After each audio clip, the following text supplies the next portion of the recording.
Vamos começar pelo assunto de risco, com a informação mais recente. A ministra do Supremo Tribunal Federal, Rosa Weber, ela é que foi sorteada a relatora da ação, apresentada por parlamentares de oposição.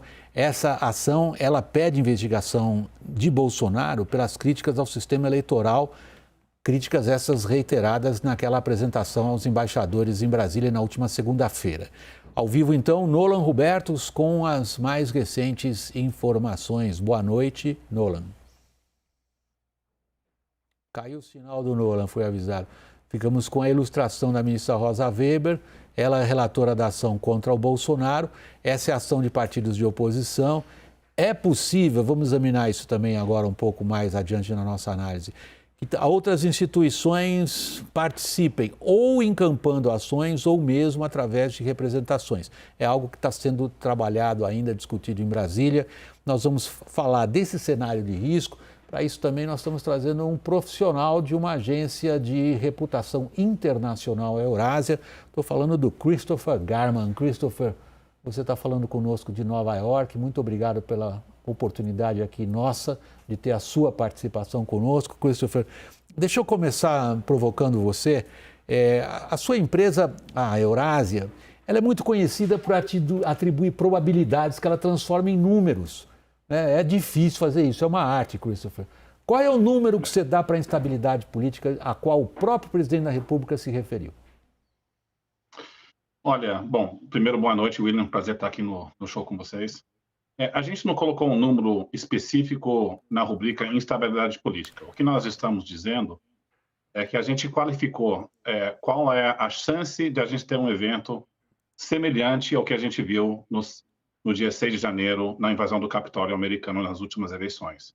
E, por isso, nós podemos definir como, em um cenário onde o presidente Bolsonaro venha a perder a eleição, se podemos ter manifestações nas ruas, possivelmente violentas, alguma invasão de um prédio, ou possivelmente também eventos como greve dos caminhoneiros. Então, o que a gente acredita é que algum tipo de evento como esse, não necessariamente cada um deles, é provável que ocorra, não é?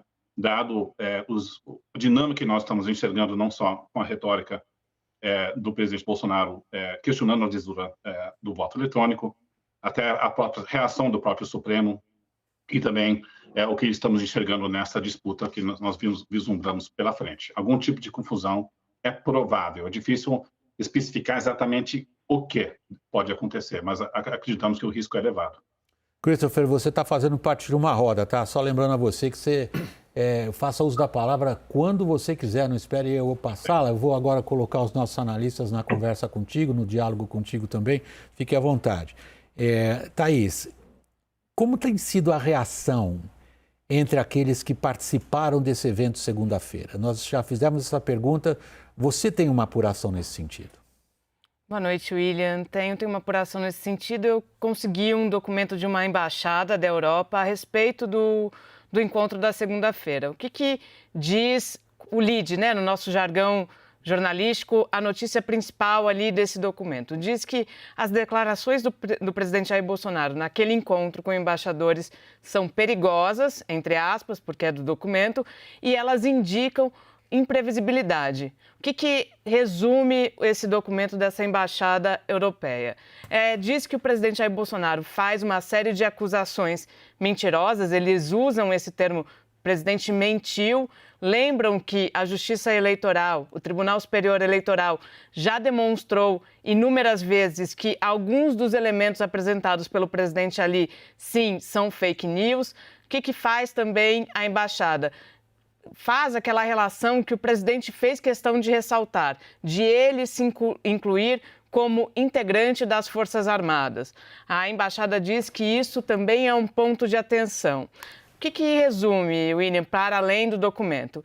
Que o evento de segunda-feira, no fim das contas, acabou abrindo ainda mais o olhar da comunidade internacional para a nossa eleição.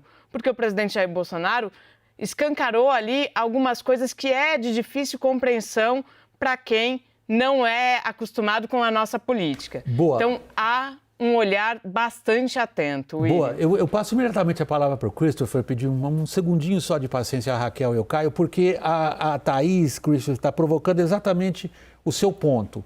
A percepção aí fora, por exemplo, onde você está em Nova York, entre os investidores, clientes da sua empresa de análise de risco. Confere com o que a Thaís está dizendo. A Thaís acabou de dizer, o que o Bolsonaro fez abriu lá fora digamos, um nível de atenção sobre a situação doméstica brasileira. Ou ainda não chegou a esse ponto? Olha, eu acho que foi um evento que certamente chamou muita atenção para algo que todo mundo estava reconhecendo que poderia ser um problema nessa disputa. Né? Nesses últimos anos, o presidente tem atacado a lisura do voto eletrônico, criando um ambiente que possa questionar os resultados, denunciar a fraude e tentar mudar o resultado das urnas. Eu diria que nossos clientes fora do Brasil e dentro do Brasil também estão muito atentos ao que aconteceu nos próprios Estados Unidos, um evento como esse. Nós temos um evento recente nas eleições americanas, onde essas denúncias de fraude, sem provas, foram feitas e acabou sendo um evento político muito importante aqui nos Estados Unidos. Então, quando o presidente da República dá uma demonstração de questionando a validade das urnas no Brasil, é claro que isso é um risco que já estava latente e ficou muito mais visível. Então, de certa forma, abriu os olhos, sim. Mas eu diria que até nós temos clientes tanto dentro do Brasil e fora do Brasil, assim, a percepção que eu tenho é que até foi um grande alerta para os investidores do setor privado no próprio Brasil. É algo que todo mundo está traqueando, está acompanhando, mas na medida que nós estamos chegando próximo da disputa, assim, esse tensionamento entre o Palácio do Planalto e os tribunais aumentando em um evento como esse tipo de risco está mais visível do que antes era, talvez, um risco mais teórico. Então, eu acho que está começando a chegar, assim, pelo menos nos nossos clientes, sentindo mais nos locais do que nos gringos, os gringos ainda um pouco mais distante, mas eu diria que nós, de fato, estamos alertando pelo fato que o cenário está posto para um questionamento, e é importante também levar em consideração, William, que quando a gente olha perante a opinião pública brasileira e pegamos dados de confiança em instituições como o judiciário, como partidos políticos, como lideranças, no chamado sistema, nós estamos num ambiente de confiança muito baixa. Então, é um ambiente propício para esse tipo de dúvida ser levantada. Pode ter respaldo, sim, num contexto de desconfiança crônica. Ótimo. Christopher, eu queria separar só 2 pontos que você falou, abordar sequencialmente. O primeiro, em que medida que investidores e segmentos da economia estão encarando esse risco, e depois nós vamos voltar a esse aspecto com o qual você encerrou sua participação agora nesse instantinho, da confiabilidade ou não que o público atribui às instituições, que é muito relevante. Caio, você trabalhou nesse assunto hoje. A Fiesp, por exemplo, veio a campo com um documento. Isto casa com o que o Christopher acabava de dizer? Peraí, a noção de risco acabou caindo ou é independente? Não, completamente, William, completamente. Porque esse documento da Fiesp, o que ele traz? 13 áreas com propostas para os presidentes. Que é tradicional deles. Exatamente. Em uma das 13 áreas, segurança jurídica, ele aborda a questão da estabilidade democrática, do respeito ao resultado das urnas e o respeito às eleições. Porque na compreensão da Fiesp, e, portanto, dos empresários, né, principal entidade representativa do empresariado brasileiro, a estabilidade democrática ela é uma condição inerente para a estabilidade do ambiente de negócios. E logo, é preciso preservá-la e é preciso ter um compromisso dos presidenciáveis para isso. Tanto que a atuação da Fiesp, das entidades empresariais e digo até do setor financeiro, está em articulação, nós trouxemos essa apuração também, um grande ato no dia 11, vai ter uma reunião na Fiesp essa semana, na Faculdade de Direito do Largo São Francisco, para juntar empresários, setor financeiro, civis, entidades civis, CNBB, OAB e entidades do universo jurídico, justamente para fazer uma homenagem e alertar a população sobre o risco democrático das eleições deste ano. Então, não se esgota aí. Então, cada vez mais eu vejo, isso eu já tenho dito, o que o presidente Jair Bolsonaro tem, se a gente pensar, se todos estão aparentemente contra ele. Ele tem o poder de Estado, né, o poder constitucional que a Constituição lhe garante, porque foi eleito e é o presidente da República, e a junção disso com 1/3 do eleitorado, que é muita coisa. Eu volto a isso, desculpa meu artificialismo. Claro. Só para a gente pegar primeiro as percepções de risco, como se manifestam, e depois a gente vai a esse ponto. A percepção do público e a credibilidade das instituições. Raquel, essa percepção de risco que o Christopher menciona, que o Caio confirma via Fiesp, nas suas apurações, como é que está se manifestando? Olha, até pouco tempo, a possibilidade de um tumulto no Brasil não fazia preço, como a gente diz no jargão do mercado. Isso está começando a mudar. E aí, por vários fatores reunidos. Não só a reunião dos embaixadores, como aquele episódio do assassinato do militante petista em Foz do Iguaçu. Você soma isso com a PEC das bondades, tudo vai fazendo um grande caldo que mostra um acirramento de intenções. O dólar hoje, por exemplo, bateu os R$ 5,46. Vale lembrar que há pouco tempo atrás ele estava abaixo de 5. Por quê? Tanto o presidente Jair Bolsonaro quanto o ex-presidente Luiz Inácio Lula da Silva, os dois já sinalizaram que querem manter o Auxílio Brasil em R$ 600, por mais meritório que seja isso, você traz uma grande desconfiança sobre solidez fiscal. Então, está tudo montando um quadro mais complicado do que se imaginava há pouco tempo atrás, enquanto se previa uma travessia mais tranquila. A percepção que eu tive hoje de grandes empresários que eu conversei, ela é muito parecida com a do Christopher. Ainda é de turbulência no momento da eleição, e aí, nisso que o Christopher falou, a gente não sabe para isso onde isso pode evoluir, se pode evoluir para uma greve de caminhoneiros, se pode evoluir para alguma invasão de um prédio público, mas a sensação é de que vai se montando um discurso de que qualquer vitória que não seja de Bolsonaro seria fraude, então você vai arregimentando essas pessoas que acreditam nisso, e isso tudo está mudando um pouco a percepção do mercado, mas ainda não está no preço, porque essa não é a hipótese principal de ninguém, uma ruptura institucional. Não foi sobre isso que se referiu, inclusive, está claro. O teu raciocínio está bastante claro para mim. E ele sugere que a gente volte ao ponto que o Christopher havia acabado de mencionar, passando a palavra a você, Thaís. O Christopher dizia o seguinte, exatamente esse ponto que ele destacou e a Raquel, há um caldo de cultura, vamos dizer assim, que se caracteriza em boa parte por descrédito do público em relação às instituições. Quando a gente fala descrédito do público em relação às instituições, a gente está se referindo sobretudo ao judiciário, que é um dos elementos centrais no embate que a gente registra atualmente. Como é que o lado de lá está percebendo essa situação?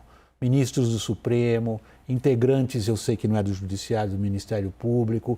Como é que este mundo dos operadores do direito sentem este clima de incerteza e de aumento de risco do qual estamos falando? William, hoje também voltei a falar com integrantes do Supremo Tribunal Federal. Ontem eu trouxe aqui a palavra acuado, que eu havia ouvido de um líder importante do Congresso Nacional. Há um pouco essa percepção, principalmente dentro do Congresso, então ali na área política há essa percepção de que há uma espécie de estão todos reféns do presidente Jair Bolsonaro, mas no judiciário o que eu consigo perceber? Consigo perceber que eles estão muito calcados nessa percepção internacional, nesse olhar internacional, nesse olhar da comunidade internacional. Há uma crença de que estamos vivendo um momento muito difícil, muito ruim, um momento talvez até imprevisível, não se sabe ao certo até onde o presidente Jair Bolsonaro pode esticar essa corda. Ontem eu disse aqui que um integrante de um tribunal superior acredita que o presidente esteja até forçando uma cassação de seu registro para tentar colocar esse clima ainda mais belicoso, mas há uma segurança de que a comunidade internacional está atenta. E não só atenta politicamente, William.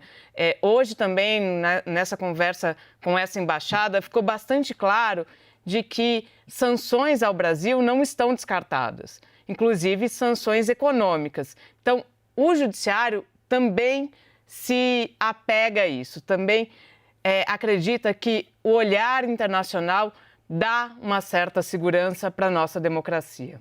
Christopher, aqui no Brasil, por razões evidentes e óbvias, ganhou enorme significado e repercussão, não só o que a embaixada americana disse em Brasília anteontem, mas sobretudo o que o próprio governo americano, através de um dos porta-vozes, reiterou há poucas horas, e que se trata evidentemente de um aviso claro aos participantes do embate político no Brasil. Em que medida aí fora, Christopher, e você como profissional de análise de risco, em que medida, ou qual é o grau de saúde que você atribui à capacidade das instituições brasileiras de resistir a esse que foi, eu não posso definir de outra maneira, um assalto do presidente brasileiro na última segunda-feira?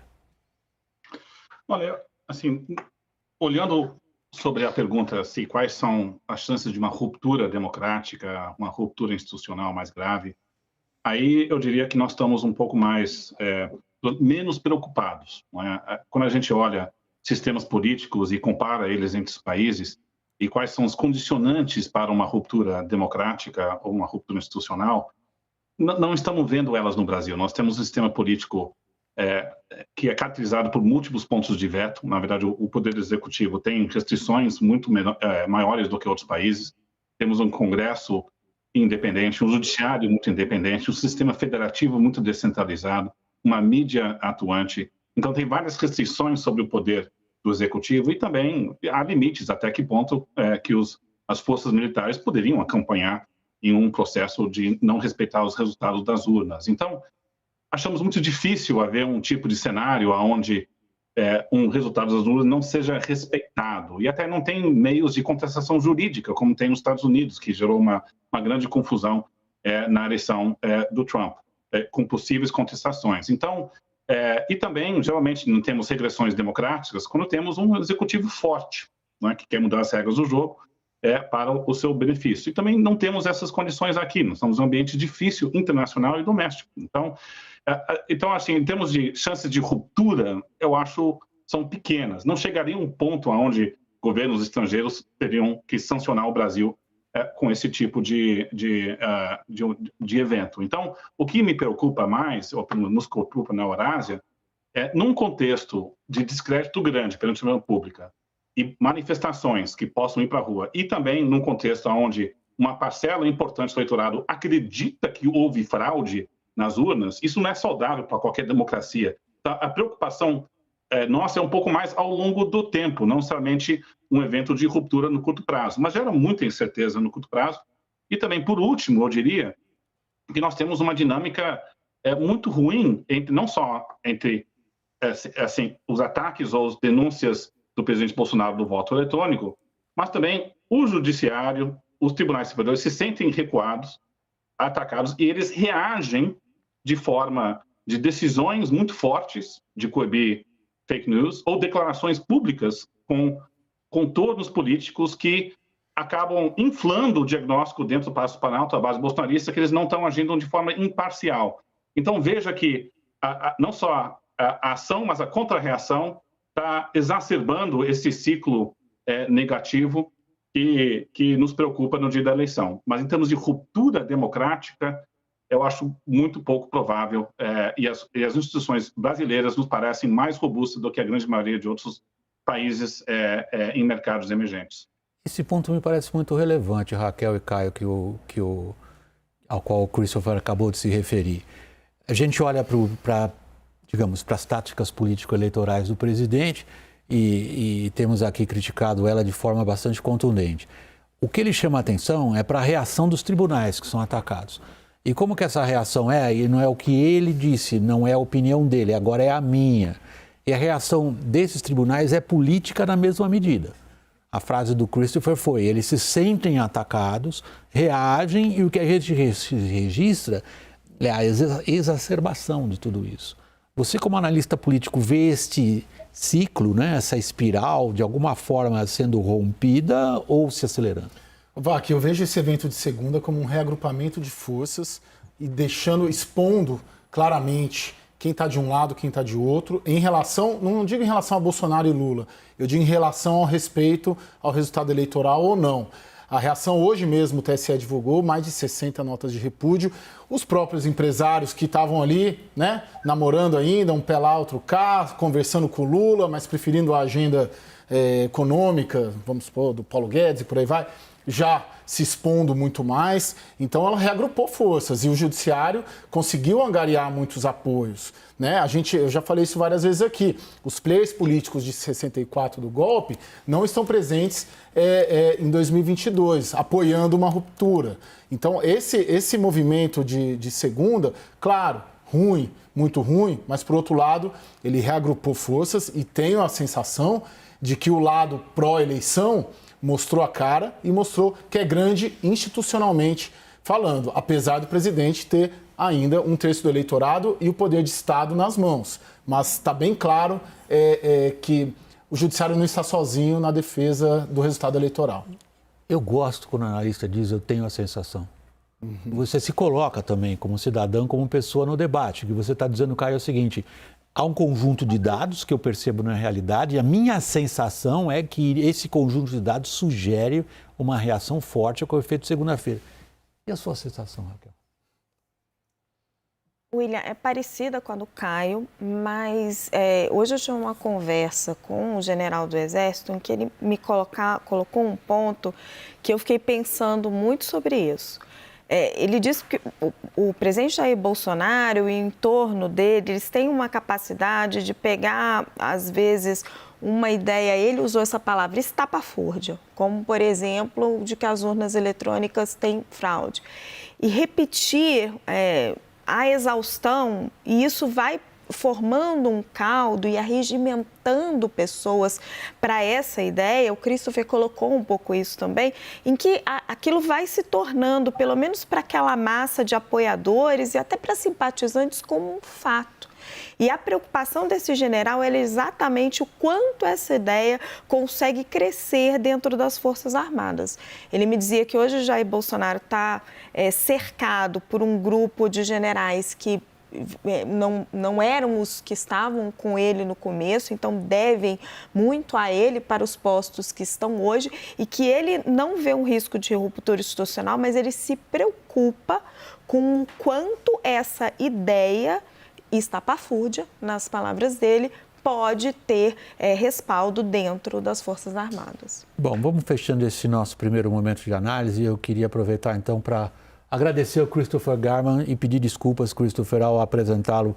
Eu não mencionei o seu cargo, diretor executivo para as Américas da Eurasia Group, cientista político. Christopher, muito obrigado pela sua participação, sempre muito bem-vindo à nossa roda de análise. Boa noite para você aí em Nova York. Boa noite, obrigado pelo convite.